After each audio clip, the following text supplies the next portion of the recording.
being implemented. I think that's important. That's yeah, important to do away with the exclusion clauses, because absolutely. they say, oh, Aspasa people use the exclusion clauses, so don't buy from them. Yeah, That's the one problem.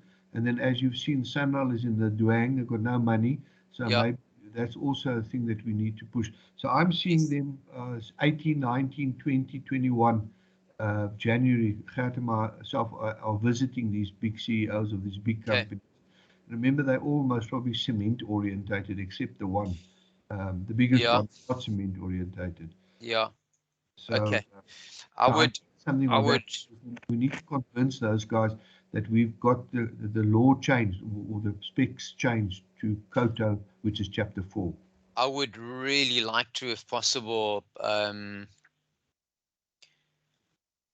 sit in or run around with you guys to talk through those processes, because there's a lot that needs to be put on the table with those guys. I mean, if we've got them in the room, it would be worthwhile to actually talk to them about the audits as well, because it's a major concern for me, Yeah, but let me have with something in what's writing. happening. We've only got an hour with each of them. Yeah, So let me have something in writing. I yeah, am thinking about the technical audits. So yes, that quota thing, we can't take the whole group to them. The first time we're doing no, it, sure, right? So, and we've got an hour with each one. So okay, I've got a very tight agenda with them, that's fine. and to get them on our side. So I Yeah, see we've got quite a few people join us. So I think you can carry on. As I say, if I drop off, it's due to Eskom. It's not me. Okay. okay, no sweat. Thanks, Nico. You can start then, I think, because we're not wasting any more time already. It's 6 minutes past. Okay, all right. So Nico, do you want to jump in and just do the welcome and the members code, and then I'll take the agenda from there. I will do that. Okay, here I am. Right. Just thanks to everybody for joining. I see we've got quite a few people coming in. Load shedding is a problem. I think all that I would like to say, Barry, you're the chair of this session, is to thank the people for joining. Remember, competition law applicable, and then when you're not talking, just to put your mic off. As I said to Barry, if I drop off, it's because of load shedding, having a problem. So, Barry, it's all in your hands. The thing will be recorded, and Anneke will send it out within a week or so. Thanks. Super. Thanks very much, Nico, and welcome to you all. Yeah, we are battling a little bit with connectivity, etc. But let's run through these items as quickly as we can. Hopefully, get it out the way within the hour. Firstly, if we run down there, item number 3, confirmation of the present agenda and the previous minutes. Are there any changes to the agenda or additional points that you folk would like to actually add to it from the floor? It's the virtual floor.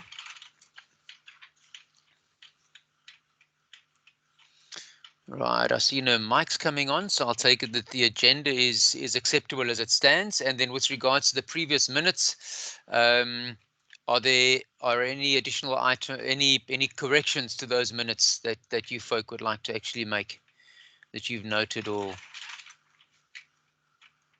not?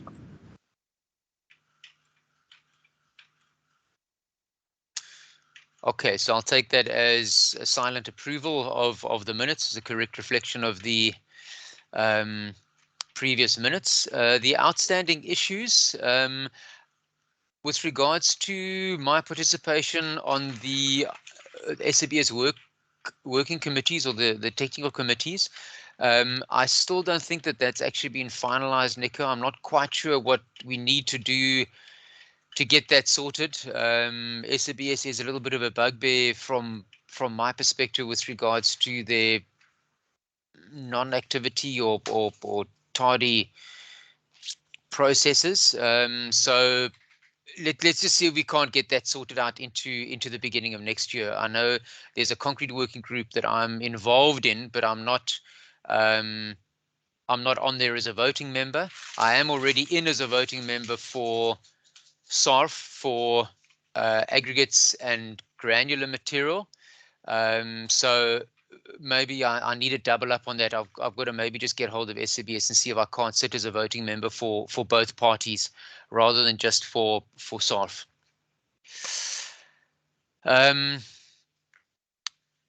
The next issue there would be the discussion on the grading envelopes. Just let me have a look here. Is this, yeah, okay, these are the agenda items. Sorry, guys. Let me just, okay, this doesn't look like an agenda. This looks more like an actual minuting of what's been going on. Let me just have a quick look.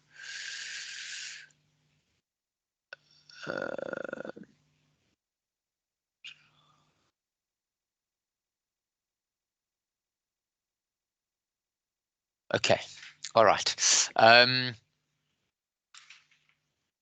Sorry, let me just get rid of that. Okay.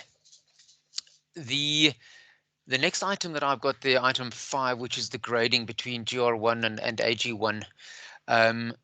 There was an issue that came up at a particular point in time, sometime earlier this year, where there was a number of organizations that were running the grading for a base course, which is classified as a granular material under the GR series, SANS 311 GR, using an AG, which is an aggregates grading process. Now, it does pick up different things. The one does not match the other. And again, if I can maybe just jump between that point and the audits, which are the next points. In the case where audits would be taking place at these various facilities, I can guarantee you that that issue would have been sorted out a lot earlier. There are technical points around why the one works and why the other one doesn't, which I don't think is necessary that we go into in too much detail around this um, at this particular point in time. But it concerns me that, one, there are accredited facilities that are actually agreeing to that process, and secondly, it concerns me that Aspasa members are actually running what I would consider to be the incorrect test method to get a feel for what that material is that they're actually supplying to a client. Because if that test method is done in-house and confirmed to be acceptable, if I can put that in inverted commas, and then goes to another commercial facility to be checked for acceptability on a road contract that is maybe for Sanral, I can almost guarantee you that there are going to be differences in those results. And as a result of that, the material that has previously been assumed to be acceptable by a supplier of material from Aspasa would all of a sudden be rejected. And then there's, why is that wrong?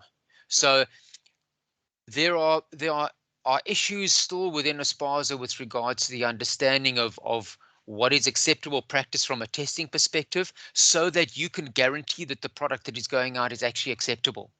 As I said, the audit scenario would be more in the form of information sharing and assisting the facilities to actually improve and get a better sense of what they're actually producing. So it became a really big issue. There were at least 6 facilities involved in it. And at the end of the day, I think it sort of petered out because of the fact that I was quite specific on what was right and what was wrong in that particular scenario. I don't think, I'm not comfortable that it was fully resolved to the point where it won't occur at a later stage. And that is out of concern as the technical chair for Aspasa, looking after the interests of the Aspasa members. So as I've said in the past and earlier again in this particular section under 5, my feeling is the use of those quality audits at a cost of under 15,000 Rand per visit per facility. My feeling is that should sort out these issues, and everybody would become a lot more aware and a lot more in tune with what needs to be done. We can start sorting out all these issues.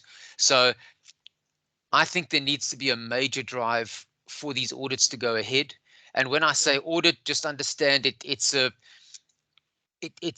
an assistance in getting the members to understand where we are with 3001 and to get them in line with what is happening in the commercial facilities, so that there's actually some form of parity with regards to what you are doing and what they're doing, that we don't end up with these massive issues at the end of the day where a material will arrive on site and everybody says, but it's wrong because it's not actually being tested correctly initially.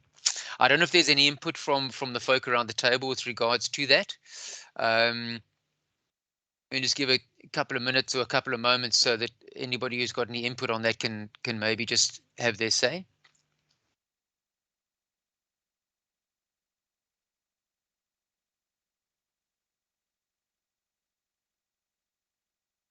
Okay, all quiet on the Western Front. So I gather that point has been taken. With regards to the quality audits, I have partially alluded to them already under the previous point. And I think there needs to be a major push into 2022 with regards to actually getting these things off the ground. I was recently at one of the quarries. I was actually busy with an audit in preparation of one of the sites becoming accredited under ISO 17025. So it was a site laboratory for SANROL.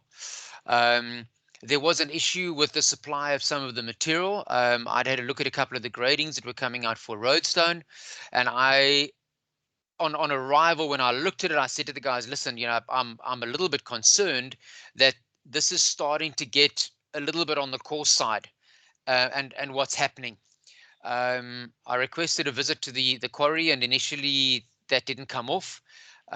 Fortunately, I was there for a period of time, and I said to the guys, listen, can I come around and have a look at what's going on with the quarry? A little bit later on in that week, another sample was taken, another grading was done, and the material had increased from being a nominal 20 millimeter stone to a 28 millimeter stone, because it had actually pushed above that envelope and now was basically failing. So what that means is that entire stockpile that had been produced was now going to be failed for use as a 20 mil stone on this particular contract. How you adjust that 28 mil stone now back to a 20 mil stone becomes problematic. So that entire stockpile then is no longer usable for the purpose it was actually being used for. Now, if I can go back to the discussion I was having with Nico just before this meeting, and that is, we sent around a circular work questionnaire some time ago, earlier this year and into last year, for information that we could start seeing where do the problems lie with regards to the quarries around the testing facility that you have. Do you have a testing facility? If you have, what are you testing? My concern is maybe not so much with the larger organizations, but with the smaller organizations. I'm not sure if they've got a testing facility on site. And in this regard, it maybe wasn't one of the smallest organizations, but when I got into the laboratory, there was a lot of dust in the facility. It did not look as if it had been used in the last week to 10 days to possibly even the last month. All the apparatus was TMH1 based and not 3001 based, so all the sieve sizes were incorrect. So if you did a sieve analysis, it would not compare to what would come out of a commercial facility as it currently stands. And it just confirmed that my concerns are valid. If you consider the cost of having that laboratory run for a year, I can almost guarantee you that the cost of having that facility running would be less than the rejection of the stockpile of the 20 mil stone that had now been failed because it had become a 28 mil stone. So I still think that there is a large amount of awareness that needs to be made to all the Aspasa members, even those that have got their facilities that are up and running, that the expense of actually spending money on that laboratory so that it can give you a result that you can make a good, sound management decision on is money well spent. 2 to 3 staff members, just so that if you've got a 24-hour process, you've got a rollover of staff that you can use on 8-hour shifts and ensure that you are checking your material on a regular basis. Because remember, what you're doing is if your material always conforms, which is sometimes what I get told, I've never had a problem. You're actually doing that on gut feel. You're not doing that on factual stuff. And if you're not doing it on factual stuff, at some point it's going to come back and it's going to bite you. And the cost just doesn't make logical sense to me whatsoever in not having that facility up and running. So the other point that came out was, so where is your tester? And the fact of the matter is, well, we don't really have a tester, but should we need to run a test, the quarry manager runs in and runs the test themselves. Now, if the quarry manager, if any person, doesn't matter who you are, if any person is running a test once every 2 weeks, 4 weeks, 6 weeks, when there's an issue, the competence of that individual is in doubt, because it's not something that they're doing on a regular basis. And it's not a finger pointing exercise to the individual. It's just the fact of the matter is, if you get on a bicycle today and you try and ride that same bicycle on a technical route in a year's time, but you haven't done it, I'm pretty sure you're going to fall off, because you've lost that skill that you need to make sure that you keep it properly maintained. So again, we need to drive this process of the audits. It's there to ensure that the members are producing results that they can make good management decisions on. I think what I need to do is I actually need to start physically phoning the facilities and requesting that I come in and do an audit. The first one might not be a fully blown audit as such. It would maybe be more a lab visit, a chat through what needs to be done, a quick analysis of what I can see in the laboratory and what needs to be done, that we can get the show on the road, maybe for another visit in a 6-month period time, or maybe a follow-up audit the following year. And that is something that we maybe need to have a look at, Nico, in the costing of it, that we do the initial one maybe as an overview of where you guys are at, and maybe an indication of what needs to be put in place for a full audit to be run. I'm not sure if that is an option. It's maybe slightly different to what we've got with the health and safety and environmental audits. But it's really just to maybe help push start this process and get it off the road, off the ground. Nico, I'm not sure if that is something that is possible to have a look at into 2022. I think it is, Barry, and I think what we should do is just maybe put a little document together, and then we'll push it as we get back in January. If we don't have a document from your side, there's not much we can do, but do that for me over December, and then when we start the new year, we'll push this thing as hard as we can. Okay, I will look at as well as that.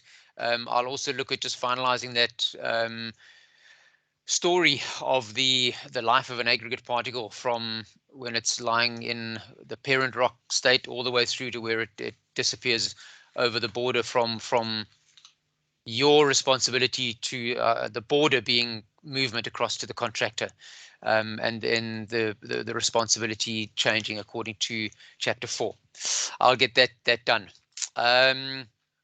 All right, so any issues or points that you would like to raise with regards to the quality audit system that is in place? Is there anybody who would like me to come out and have a look at one of their facilities to get going? I know, while you guys maybe just think up a couple of questions, or one or two on that, I know it's an issue for the larger organizations. If I look at the Afrimats and the Afrisams and Lafarges, where they've got 10, 15, 20 facilities, if they take the audit cost and they multiply it out for the number of facilities they've got, it's a very big figure. So if you're sitting around a boardroom table, and all the directors look at that and they say, listen, that's going to cost us 300,000 or 400,000 or 750,000 Rand for the year, it's immediately something that just falls off the table.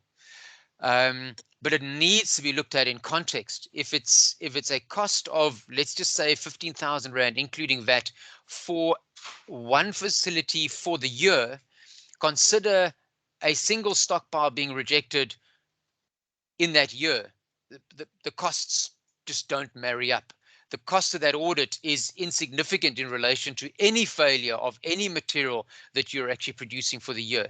And if that audit can save one rejection of stockpiled material that is going out to a client. The lab's paid for itself already. So I think in that regard, and Nico, it's also something with the discussion, I think with the CEOs into next year, that is also something that needs to be put on the table, that they understand where that cost lies and how little that cost actually is, and how much you can save on maybe one of the other items that sit on the agenda, around loss of income based on rejection of material. And the issue is, why was that material rejected?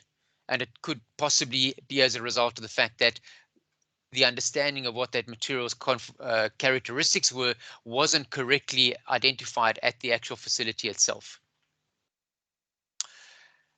Any questions on the quality audits?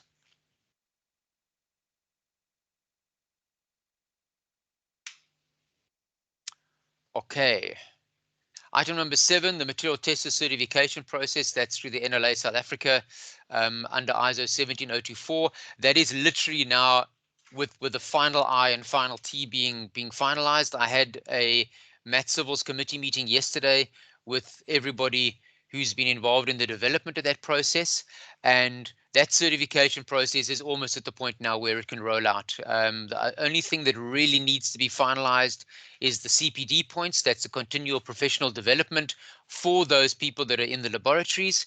We will have that finalized before the end of this year, and that system is ready to run as of the beginning of next year. So again, along with the auditing process, the qualification of the staff is something that can be put in place as well. And with the qualification in place and the audits being taken place, and then some manner of ILC interlab comparison or PT procedure, that is something else that I think we need to start looking at to get the Aspasa members on board with, that they can start getting a sense of how close are their results to the accredited facilities that are running with the NLA PT scheme, would be very beneficial. So nothing much to say about that, besides it's just about at that point where it's going to roll out into 2022. We're going to start off with the aggregates, which is very much in line with where you guys are as Aspasa members. It's one of your main products that are utilized, and we need to actually get that up and running and in place for Aspasa members as well. With regards to the next item, sorry, any points or questions do you have on the material testers certification?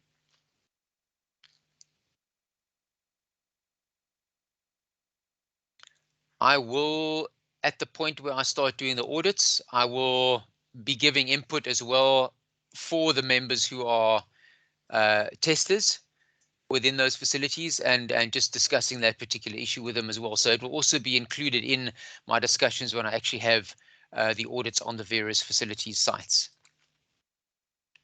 Item number 7, the quarterly report. That's not quarterly report number 7 of 2020. It would have been report number 9 of 2021.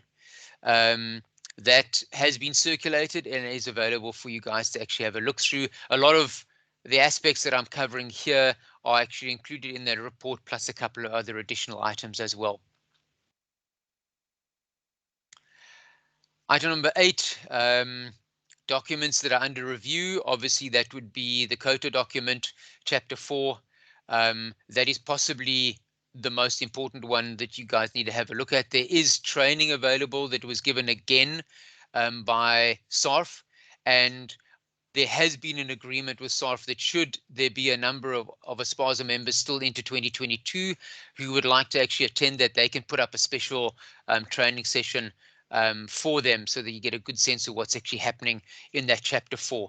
Basically, if I can just outline the process, there is a material utilization plan that is in place. I am in quite detailed discussions at the moment with SANRAL around of those revisions. There is also a registration process. If you register on the SANRAL website for the COTA document, if you have got queries that you can actually enter those queries directly on the website, and they will go straight to SANRAL for input in the adjustment of that document or revision of that document after the 2-year period. I would imagine that document must be at least a good 6 months into its 2-year period as a draft document. So we've got another 18 months to comment on that before that document is under review again. So if you have got aspects that you'd like to put in place there, by all means, get onto that site and forward it to them. The chapter 4, really important. Again, a discussion that I was having with Nico just beforehand. We need to make sure that we are looking at, as Aspasa members, the removal of that exclusion clause. It causes all sorts of issues with regards to folk who don't want to use Aspasa members, and then also it does cause a little bit of consternation in tendering, etc. If we can remove that and make sure that that chapter 4 is properly implemented with the understanding of how the material is going to be utilized and where that shift in responsibility happens between Aspasa members and the responsibility then being placed over onto the contractors, I think we've pretty much won that battle. It might not be the war as such, but we've certainly won that battle. And I think that chapter 4 with a little bit of tweaking goes a long way in actually removing that as an issue. The contractors might not be the folk that like that scenario, but I think it does place the responsibility at the correct door and alleviate the issues that we've been having up to now, where after stabilization, the problem is lumped on the doorstep of Aspasa, and I think that is absolutely incorrect.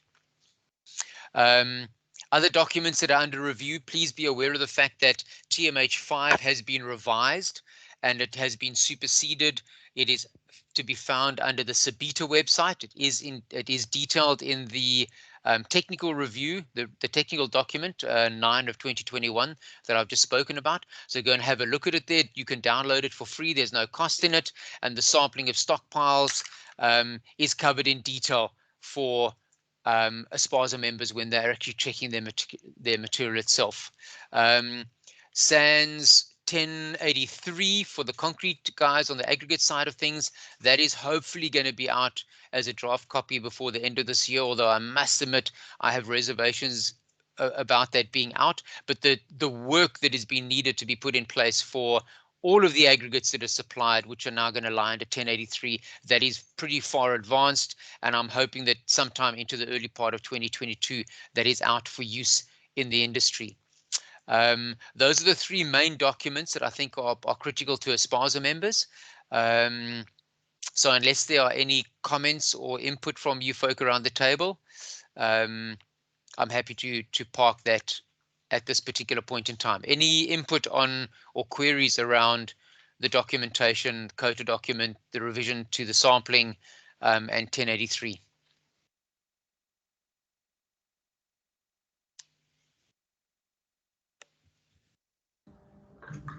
Hi, Berry. Hi, guys.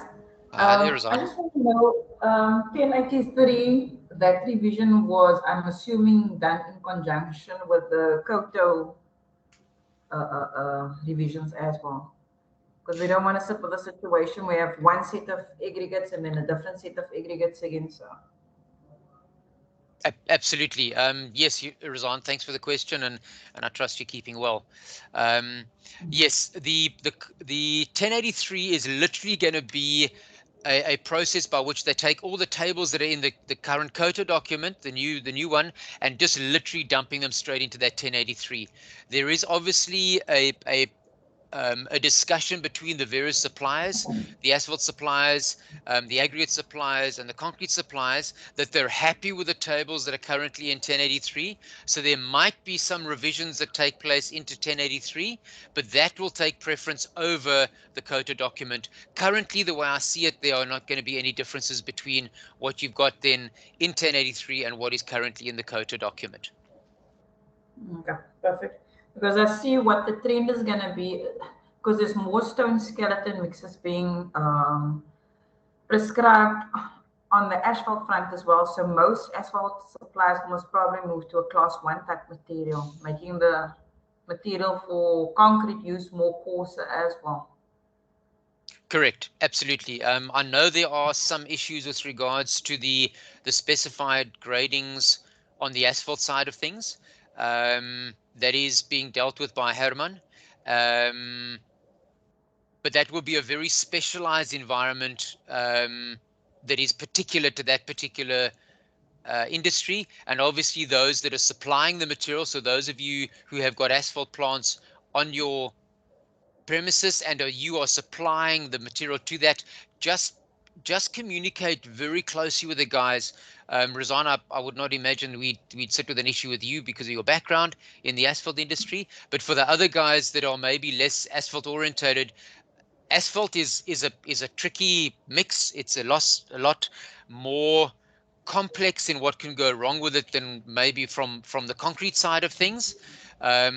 So if you are having that scenario, you've got an asphalt plant on your premises and you're supplying material to them, please chat to those guys and make sure that what you're producing is actually going to conform to what they require, because the asphalt guys in general can be extremely picky, with good reason, particularly when it comes to the crusher dusts and the more specialized materials, skeleton stone mixes, and maybe the porous mixes where you're looking at ultra-thin friction courses, etc. The requirements on that aggregate are very specific.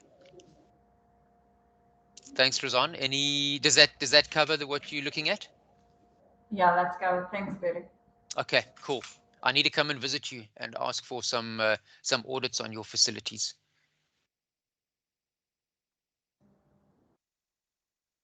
I'll take that as a yes. Okay. Right. Any other points that are sitting under Koto 1083 and the sampling?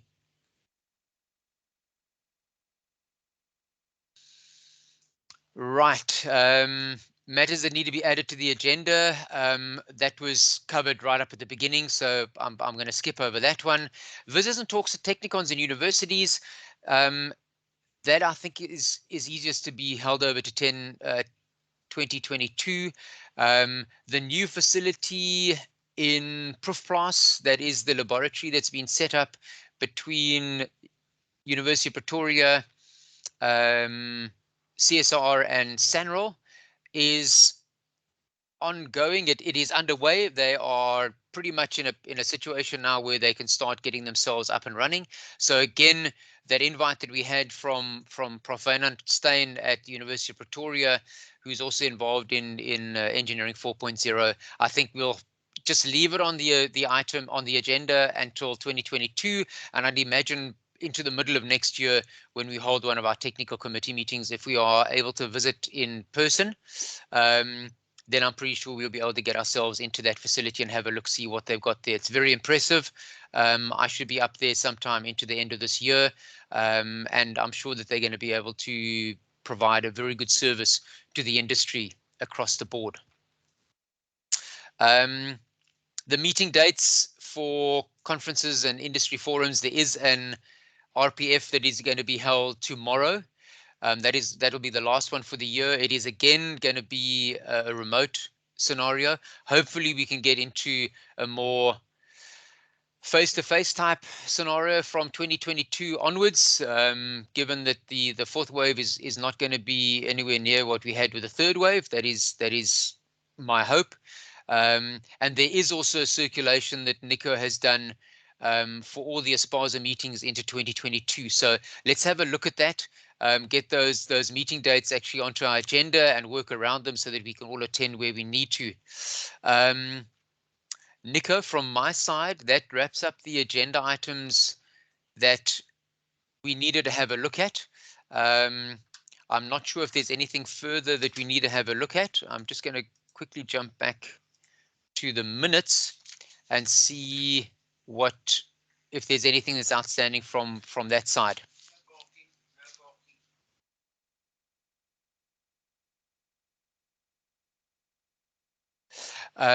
Sorry, just one other item there that I have seen that is on it. It is under the material certification side, the videos that are available. There are very good videos that are currently available if you want to do some in-house training. They are from Basso Productions on the aggregates and the granular materials. Those are possibly the two that are most applicable to you folk. Get hold of Basso. If you can't get hold of them or you don't have their contact details, you can get hold of myself.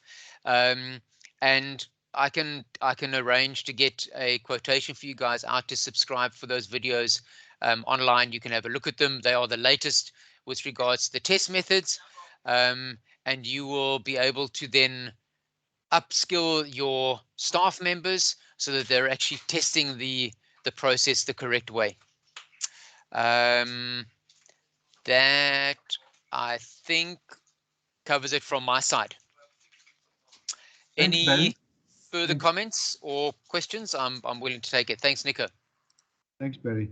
I think the one thing is that Bassett training videos, won't you ask them, or will you not let us have the list of what training is available, what videos is available, and we formally send it out to the industry?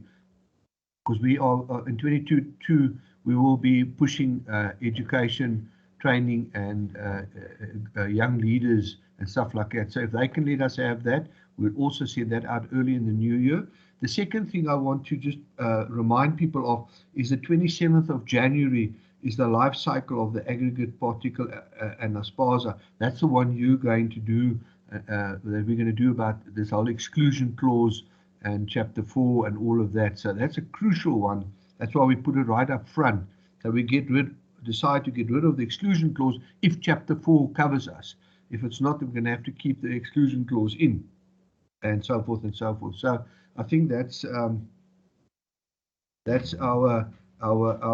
start for the next year. On the 15th of the 3rd, we've got our next technical committee meeting. So I would appreciate if people would just diarize that. We will send out this list. Anneke is in the process of sending it out, and we will also do electronic invites for everybody so people can click in. We'll also ask if you click in that you're going to attend, please attend, because people are clicking and say I'll come and then they don't come.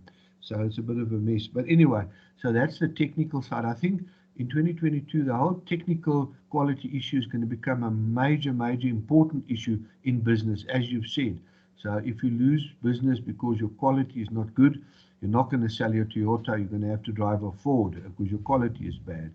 And that's a very simple example, and it's unfortunately what makes a difference. Yeah. So thanks, Barry, and thanks for doing it so quick. My time is now going down because Eskom is giving me some load shedding. So Okay. If I can maybe just respond to those points that Nico has mentioned with regards to the videos. It's not, we can't provide a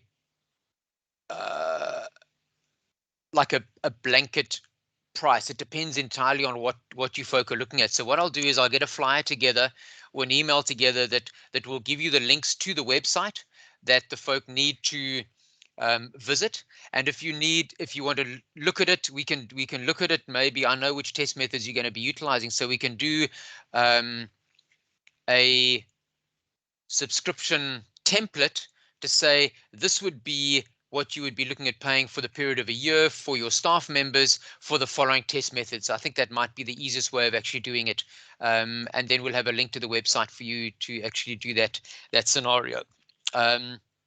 So that I will take care of. The meeting on the 27th, yes, I will get the story of an aggregate particle that you can put forward at those meetings with the CEOs.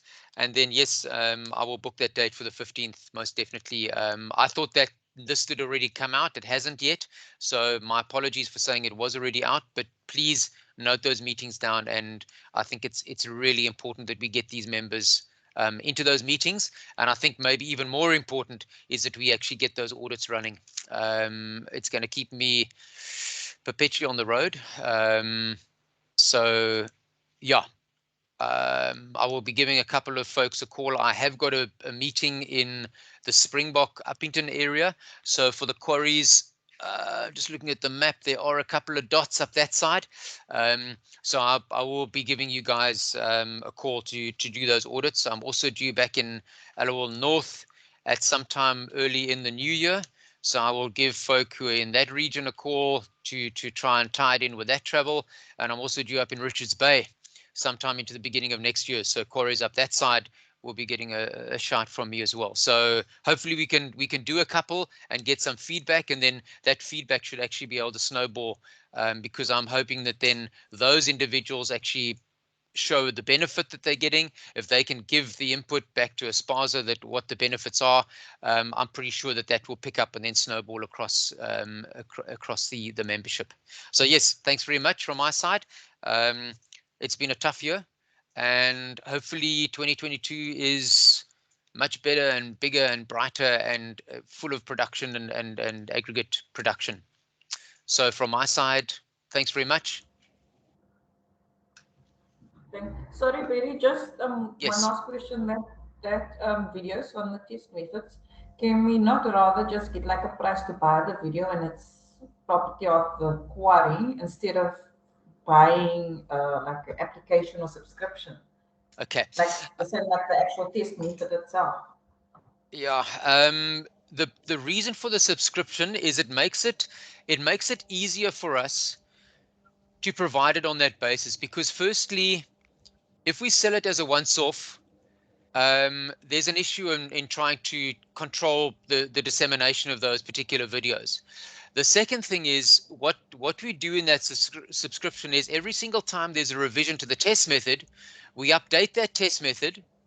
And when you log on the next time, you are getting the most updated test method that is available to you. So you don't have to then destroy the last method test video that you've got in a hard copy and actually replace it with a new one. You are always up to date with what you've actually got. And it's a cheaper option for us to provide it to you than to say, listen, here's a video for a lifetime. It's going to be a lot more expensive to actually sell that than it is to actually do it on a subscription basis. Okay. Okay. It has got downsides with regards to having to have access to data, but they are also then you can also watch them on a laptop. You can watch them on a cell phone.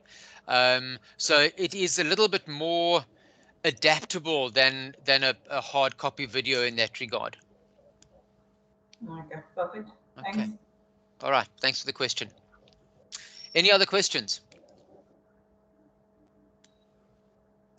Nico, if I can just maybe mention one other point, what I would like to look at doing, because a lot of the Aspasa members are also producing concrete, although it's considered to be a separate entity from a accounting perspective. What I would like to look at doing is I would like to have a look at the laboratory facility for both the quarry and the concrete supplier at the same time, because there I can cover both in one go. There are not that many test methods to undertake, and then I can provide input on both fronts in one go. That would be the way I would like to actually take it forward. And yeah, I would almost consider that it might be beneficial if they're looking at it. They've got an aggregate supplier as an organization. They've got a concrete supplier as another organization, and it might be a model that the CEOs would like to look at, where there is a lab fraternity as an additional separate entity that tests the quality for those, and it also removes them from being part of those organizations, which sometimes then they get lost in the process, where in actual fact they are the quality process that needs to be in place. So that is something that might also be worthwhile to look at, both as a separate entity and as something that is included in the audit that I do in the lab facilities. Thanks, Barry. Yes, I think those two products or part of the business go hand in hand. Again, put it in writing to me, write up the stuff. I can't remember all the stuff. And then I can take it to the CEOs and just share it with them lightly and share it to the members all over. We were trying to get into most of the big companies and in the medium-sized companies, because we also have to prove that we are giving value for money. And Yeah. I think, but we need to expand that. So let me have a written document early in Jan. I'll be working through December into Jan. I'm taking leave now, but not later on. I'm leaving tomorrow to go to that horrible province which they call the Western Cape. But I will be going there. We're not going to mine the mountain away yet. we're just leaving it to stay a little bit so we can build a road to Robben Island. Yeah, that's my little joke. I just say, you stay in the Western Cape. You guys have got the worst restaurants there. There's a program called In the Shop. The guy's done 10 restaurants and he's going to do 10 more in the Western Cape. Haven't you got decent restaurants in the Cape? I mean, Come what's nice? come visit you. Come visit me. I'll take you to some good restaurants. They've also got some nice wine there. There's one on top of Table Mountain as well, actually, which is So we get got a better stunning wine view. in Mpumalanga. We get cheaper wine. We just buy it from Takealot. Okay, Barry, thanks. Highball. Thanks. Barry, just to say to all the people that are in, and we're just joking a little bit, I think we're all stressed. Please have a great break over this period. We won't see each other again until early in January. Have a great break. Look after yourselves. I'm not sure if we should stock up or not stock up. I'm stocking up, but in case somebody decides to be clever and put a block on us again, have a good break. Watch out when you travel, and yeah, look after yourselves and stay positive. I think that's a big thing that we don't understand these days, is staying positive and ensuring that the staff that work for us, or we work for them, or work with us, is positive and has no negative. Yeah, because people are getting very negative. A lot of people are losing jobs and so forth. So go well, and then yes, we'll be back early in Jan, and then we'll run 2022. Thank you, Barry, for your hard work, and thank you to all the other people who've come in. We've got an excellent team that works with us. Thanks a lot. Yeah, Nico, I think you need to say, please stay positive while remaining negative. I think that's That's a very good one. Yeah, yeah. okay. All right, perfect. Thanks, Barry. Thanks, My guys. pleasure. Good luck, guys. Yeah, have a good break, travel safe, and yeah, enjoy the downtime next week. Thank you, Barry. Bye. Thanks. Cheers, guys. Thanks. Bye.